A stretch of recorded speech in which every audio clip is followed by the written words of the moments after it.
dear friends, I am Professor Dr. S.K. Chugh. The topic of discussion is rheumatic heart disease, also called valvular heart disease. This article is a tribute to Professor Dr. Miss Padmavati, a pioneer cardiologist of the country. She is known for her extensive research on rheumatic heart disease, a condition that permanently damages the heart valves when infections such as strep throat or scarlet fever are not treated or untreated. Those who have interacted with her talk of her mental acuity. Reference Hindustan Times, August 31st, 2020. The journey of rheumatic heart disease starts with frequent sore throats in children by the age of 5 to 15 years. The disease is more common in girls than boys. The examination of a child with sore throat is very important, especially when it is due to a bacteria called Streptococcus hemolyticus, Lange field type A, and rheumatogenic in nature. Although 97 to 98% of these children do recover with injection penicillin to which the bacteria is sensitive, but unfortunately 2 to 3% of children, in spite of treatment, go on to develop rheumatic fever, which may give a complication of rheumatic heart disease, also called valvular heart disease. It also depends upon the social status of these children and the environment in which they live, especially those who come from slum areas and live in unhygienic conditions. Although 97 to 98% of these children do recover with treatment, only 2 to 3% are unfortunate.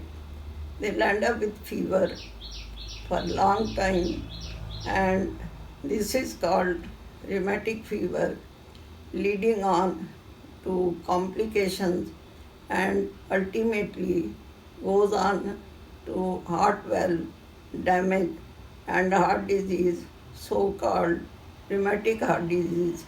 And this occurs by the time the child is 18 to 20 years old. Patients are put on prophylaxis, secondary prophylaxis in the form of long-acting penicillin, so-called Penidura, benzthiamine, 1.2 million once a month after a test dose.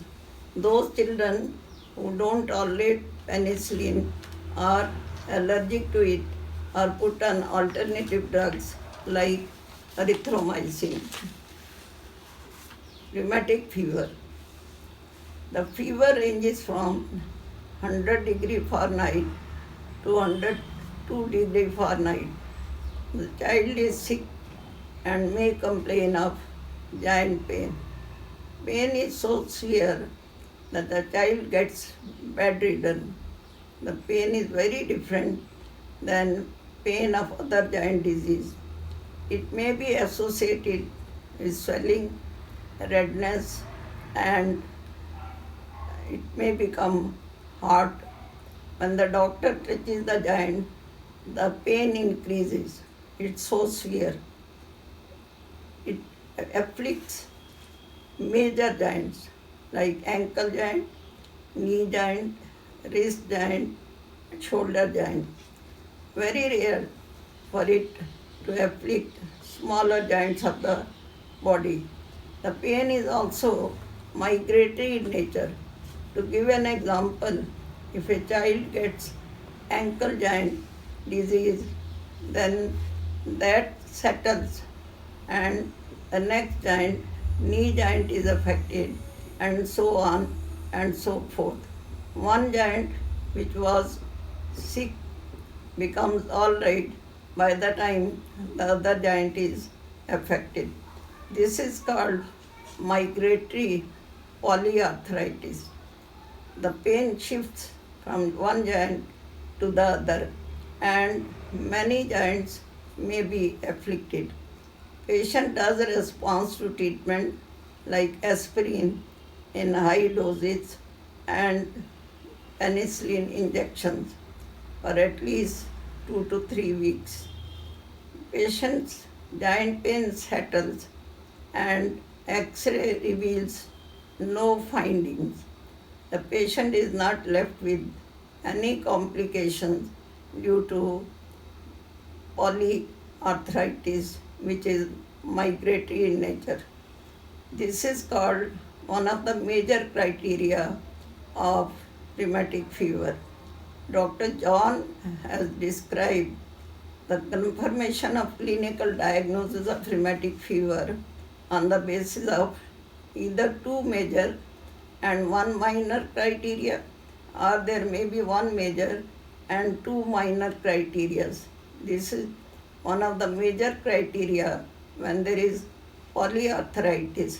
But if it is only pain without swelling, it is called arthralgia, and this becomes John's minor criteria. Other parts of the body which are affected by rheumatic fever are skin. There may be skin nodules more extensively on the extensor surface of the wrist joint, but they can be there in any part of the body. They are subcutaneous nodules, they are painless, and they are in the fat tissue under the skin. This is also one of the major criteria. When we make a diagnosis of rheumatic fever, we consider subcutaneous nodules as a major criteria. Another skin lesion is called erythema nodosum. Again, a major criteria of rheumatic fever. This is a red patch with empty space in the center. It may be round or irregular in surface, mainly seen at the back of the patient's body, but it may occur in any part of the skin, and it's so transient that if you happen to see this rash and by the time you call another doctor to see it disappears. It's that transient. So this is also considered as one of the major criteria of rheumatic fever. It also afflicts brain. It's rare but does occur. The basal ganglia in the brain are affected by rheumatic fever.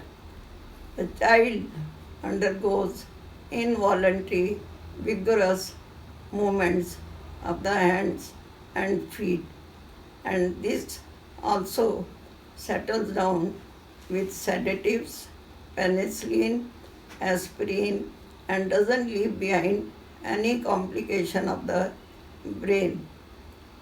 Now, coming to the heart disease, 40 to 60% of patients with rheumatic fever, they are their valves are affected, the heart valves, and also the three layers of the pericardium, myocardium, and endocardium of the heart are also afflicted. It gives rise to pancarditis, meaning thereby all three layers of the heart undergo inflammation. Now, pericarditis is very acute in nature, and patient becomes very sick. Suddenly patient gets bedridden and sits in the bed. There is severe chest pain in the middle of the chest, and Patient sits in the bed, bends down. The doctor on examination with a stethoscope beside heart sounds also hears a scratchy sound which is diagnostic of pericarditis. It does improve with aspirin, penicillin, bed rest. Acute myocarditis is inner to pericardium, and if it gets inflamed, it is called myocarditis. The muscle cells and the macrophages undergo swelling. It may be mild or severe. Severe myocarditis may lead to heart failure. The heart pumping action diminishes and the patient goes into heart failure, which has poor prognosis. Endocarditis is the innermost lining of the heart, which includes the heart valves also.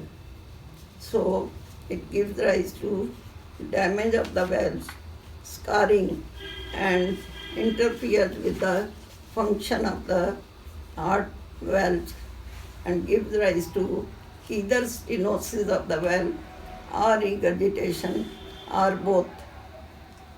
There are other complications of rheumatic fever and rheumatic heart disease like bacterial endocarditis.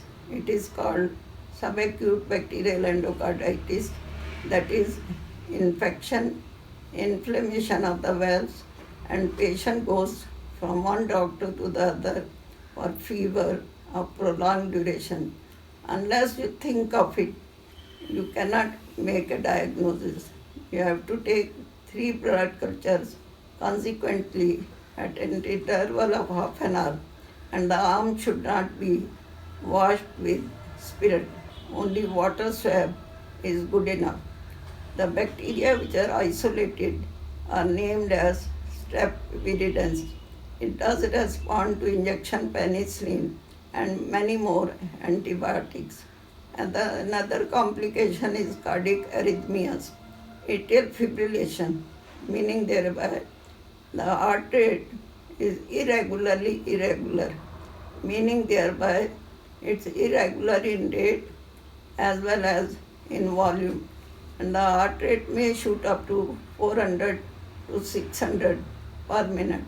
Sometimes atrial fibrillation may be there with irregularity in the heart rate, both irregularly irregular, but heart rate may be slow. It can be confirmed with the help of ECG and can be treated with drugs versus cardioversion. Rheumatic heart disease patients may develop right heart failure in which they have swelling of feet, full neck veins, and many other features like liver enlargement, which is painful and tender on examination. Left heart failure occurs suddenly and patient may get up in the middle of the night with breathlessness. At times, patient may go for both right and left heart failure called congestive heart failure. These complications can be treated and life can be prolonged, but they carry poor prognosis. Echocardiography confirms the valvular, pericardial, and myocardial damage and severity of the disease in patients, and they carry poor prognosis. The valves need to undergo cardiac surgery, replacement versus repair, and patient is put on medicine and blood thinners. The problem is that these children, after heart valve operation, are put on drugs called blood thinners and they cannot participate in sports. They have to make frequent visit to hospital and doctors for adjustment of anticoagulant drugs. The lab tests required for rheumatic heart disease and rheumatic fever are complete hemogram, whole body blood profile, throat swab examination, serum ASO, which may stay high for 6 months if positive, called anti-streptococcus lysozyme. ESR is usually high. CRP is C-reactive protein, revealing infection in the body.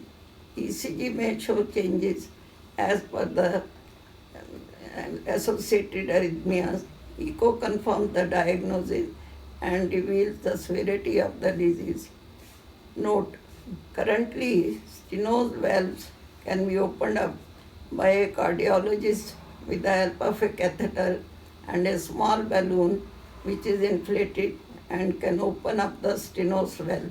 This procedure is done by cardiologists under echocardiogram and does not need anesthesia or surgery and can be done in the cath lab, and patient may not be shifted to operation theatre.